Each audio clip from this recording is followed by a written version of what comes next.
नमस्ते, मैं हूँ राहुल और आप देख रहे हैं मेरा रुख। मैनेजमेंट ज्ञान सीरीज के एक और एपिसोड में आपका स्वागत है। किसी ने बड़ी अच्छी बात कही है कि साफ बर्तन में ही लिया जाता है दूध। सबसे पहले अपने मन की गंदगी को साफ कर। एक बार संत कबीर से एक व्यापारी आकर बोला, महाराज, आप हमेशा कहते हैं कि शांति के लिए सत्संग जाया करो। आज मैं सत्संग आ गया हूँ। आप मुझे जल्दी से गुरु मंत्र दे दें, क्योंकि ये मेरी दुकानदारी का समय है। कबीर बोले, आखिर सत्संग के लिए तुमने समय निकाल ही लिया। गुरु मंत्र लेने से पहले तुम्हें मेरा एक छोटा सा काम करना होगा। ये लो कुछ पैसे और जाकर दूध ले आओ। वो व्यापारी तेजी से भाग कर गया और दूध लेकर आ गया। तो कबीर ने एक बहुत ही गंदा सा बर्तन उसके सामने रखा और बोले कि अब दूध इसमें उड़ेल दो। तो व्यापारी बोला, लेकिन महाराज, ये बर्तन तो बहुत गंदा है, शायद बहुत दिनों से साफ ही नहीं हुआ, मैं इसमें दूध कैसे डाल सकता हूँ? तो कबीर बोले, क्यों क्यों नहीं डाल सकते? तो व्यापारी ने कहा, क्योंकि दूध गंदा हो जाएगा। तो कबीर मुस्कुराते हुए बोले, अब तुम ही सोचो कि जब तुम इस बिना मंजे हुए बर्तन यानी गंदे बर्तन में दूध डालने को तैयार नहीं हो, तो मैं राम नाम के अति पवित्र मंत्र को तुम्हारे वर्षों से दूषित मन में कैसे डाल दूं? इसलिए पहले अपने मन को साफ करके आओ, तभी मैं तुम्हें गुरु मंत्र दूंगा। वो व्यापारी बात समझ गया और चुपचाप वहां से चला गया। दोस्तों, अगर इस कहानी के मैनेजमेंट ज्ञान की तरफ नजर डालें तो कितनी सही बात कही संत कबीर ने।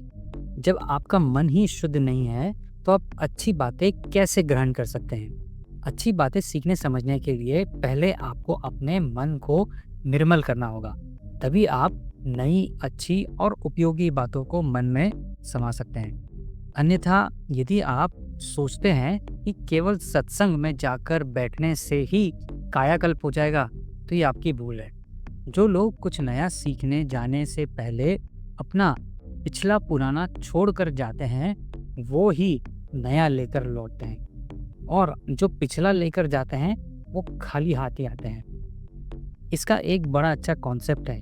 वो कॉन्सेप्ट है लर्न, अनलर्न एंड रीलर्न। जब तक आप कुछ नया लर्न करने के लिए पुरानी चीज को अनलर्न नहीं करेंगे, तब तक आप नया कुछ लर्न नहीं कर सकते। कई बार देखने में आया है कि लोग खुद को बदलने की ईमानदार कोशिश भी करते हैं, लेकिन बदल नहीं पाते, क्योंकि वे अपना बर्तन मांजना भूल जाते हैं। और जब तक वे पूर्वाग्रह से मुक्त नहीं होते, तब तक वे कोई नई चीज बनाने में कामयाब नहीं हो सकते, क्योंकि उस नई सोच को उनका दिमाग स्वीकार ही नहीं कर पाएगा। यदि ऐसे में आप नई सोच विकसित करना चाहते हैं, तो आपको दिमाग में जमी पुरानी गर्द झाड़ना ही होगी, तभी आप कुछ नया कर पाएंगे। दूसरी ओर इसे ऐसा भी समझा जा सकता है कि आप आपके ऑफिस के दूषित हो चुके माहौल को बदलने के लिए किसी नए व्यक्ति को अपने यहाँ पर अपॉइंट करते हैं।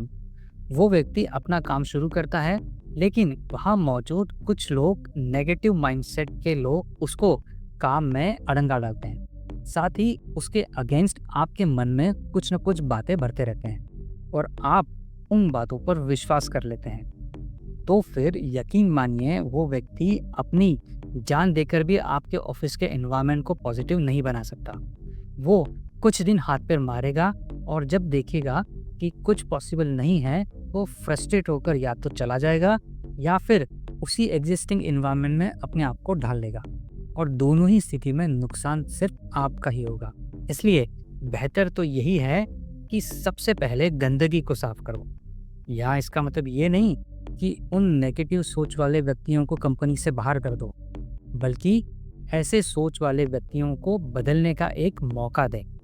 जब वे देखेंगे कि उनकी बातों पर ध्यान नहीं दिया जा रहा है, उनकी बातों पर विश्वास नहीं हो रहा है, तो वो समझ जाएंगे और खुद को बदलने की कोशिश करेंगे।